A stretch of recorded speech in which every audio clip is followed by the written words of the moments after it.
ভগবান শ্রী নারায়ণকে দর্শন করলাম। হরে কৃষ্ণ। এই মূর্তি এখানে যে মেন মন্দির হলো এইটা শ্রী নারায়ণ এখানে আছেন, শঙ্খ চক্র গদা পদ্ম নারায়ণ মূর্তি।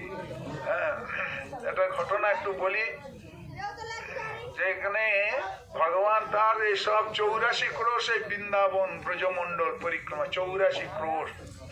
হ্যাঁ, এই 84টা নন্দমার্গের বাড়ি যে 84 খাম্বা, আমাদের 84 জনই আমাদের জন্ম, 84 জনই সব 84 আর 84 এই হলো এই ব্রজমন্ডল পরিক্রমা আমরা চলছে পরিক্রমা। এইখানে ভগবান তিনি রাস করছিলেন, সমস্ত সখীদের নিয়ে তিনি রাস করছিলেন। রাস করতে করতে হঠাৎ কৃষ্ণ অন্তর্ধান হয়ে চলে গেলেন, ওদের কাছ থেকে সরে গেলেন। যেতে তখন সবাই রাধারানীও চলে গেলেন, রাধারানীকে নিয়ে তিনিও চলে গেলেন। গিয়ে একটা নির্জন বনে সেখানে গিয়ে রাধারানী বলছে আমি আর চলতে পারছি না, আমাকে একটু বলে তাহলে তুমি আমার কাঁধে ওঠো। কে বলছেন? কৃষ্ণ বলছেন রাধারানীকে যে আমার কাঁধে ওঠো বলে এইরকম রাধারানীকে উপরে এরকম তুলে দিয়েছেন, আর কৃষ্ণ এখানে নিচে বসলেন। রাধারানী যখন পাটা নিয়ে কৃষ্ণের কাঁধে বসতে যাবেন, কৃষ্ণ ওখান তো অন্তর্ধানে চলে গেছে। হরে কৃষ্ণ, চলে গেছে অন্তর্ধান হয়ে ওখান থেকে চলে গেছে। তারপরে সখীরা সব খোঁজাখুঁজি করতেছে, কৃষ্ণ কোথায় গেল, রাধারানী কোথায় গেল। প্রথমে দেখছে দুটো চরণ পড়ে, একটা চরণ পড়ে আছে। তারপরে কিছু দূরে গিয়ে দেখছে না, রাধারানীকে নিয়ে এসছে, এখানে দেখছে ডবল চরণ পড়েছে। তখন ওরা সেই অন্বেষণ করতে করতে কিছু দূরে গিয়ে রাধারানীকে পেলেন না, কৃষ্ণকে। কৃষ্ণ তখন কি করলেন বলে দেখি ওরা কি করে। তখন কৃষ্ণ ওখানে এই জায়গাটায় নারায়ণ মূর্তি হয়েছে, শঙ্খ চক্র গদা পদ্ম। গোপীরা দেখে বলছে, গোপীরা তো দ্বিভুজ ছাড়া তারা চতুর্ভুজ দেখতে চায় না, তারা দ্বিভুজ চায়। তারা কি করলেন, তারা নারায়ণ মূর্তি দেখে ওরা হাত জোড়ে করে প্রণাম করে চলে গেলেন। দেখলেন, আর যে রাধারানী এসেছেন আর তো গোপন রাখতে পারে না, সঙ্গে সঙ্গে দুহাত তিনি ভিতরে নিয়ে নিয়েছেন, আর দুহাত বাঁশি নিয়ে তিনি দাঁড়িয়ে আছেন। গোপ্রমানন্দে রাধারানী তো রূপ দেখবেন না, তিনি দ্বিভুজ মুরলীধর, সেইটাই দর্শন করবেন। এই কৃষ্ণের রূপের বর্ণনা করছেন, তিনি দ্বিভুজ আর গোপবেশ। আমরা যে কৃষ্ণের উপাসনা করি তিনি দ্বিভুজ, শঙ্খ চক্র গদা পদ্ম নয়, দ্বিভুজ গোপবেশ, রাখাল বেশ, ওইটাই হলো গোবিন্দের অরিজিনাল বেশ, রাখাল বেশ। দ্বিভুজ গোপবেশ, বেনুকর, হাতে বাঁশি থাকবে, নটবর, ত্রিভঙ্গ ভঙ্গিমা রূপ, বংশীধারী অপরূপ, রসময় নিধি গুণশালী, আর পরিধানে পীতবাস, বদনে মধুর হাস, হেন রূপ জগত মাতায়। তার বসন কি?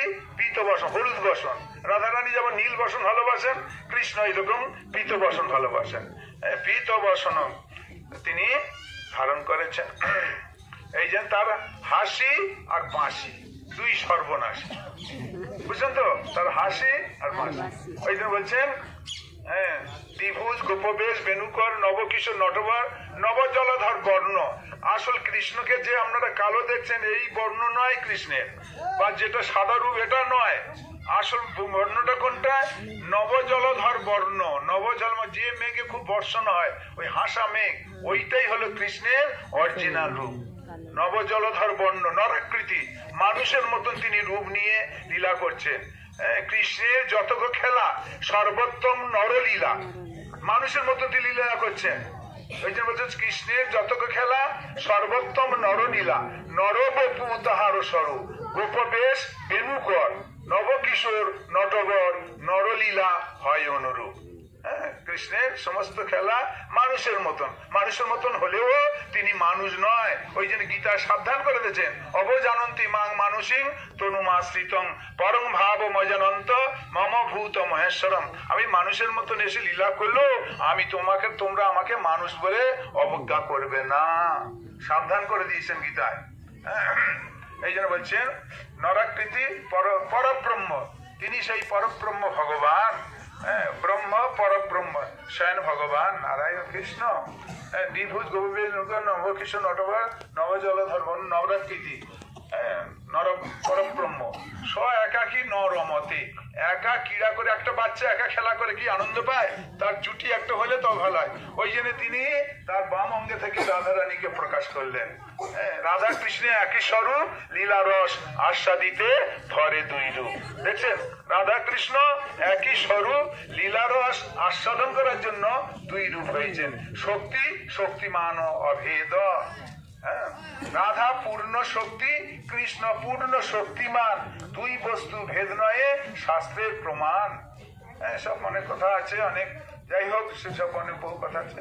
আজকের আমি একটু একাদশীর কথা বলি। আজকে যে হরিবাস তিথি, বুঝছেন তো, একাদশী তিথি ভক্তি জননী যতনে পালন করি। একাদশী তিথি ভক্তির জননী। জননী যেরকম ছেলে মেয়েকে লালন পালন করে বড় করে, খাইয়ে পরিয়ে বড় করে, সেই রকম ভক্তি জননী একাদশী তিথি আমাদের ভক্তি দিয়ে এই বড় করবেন।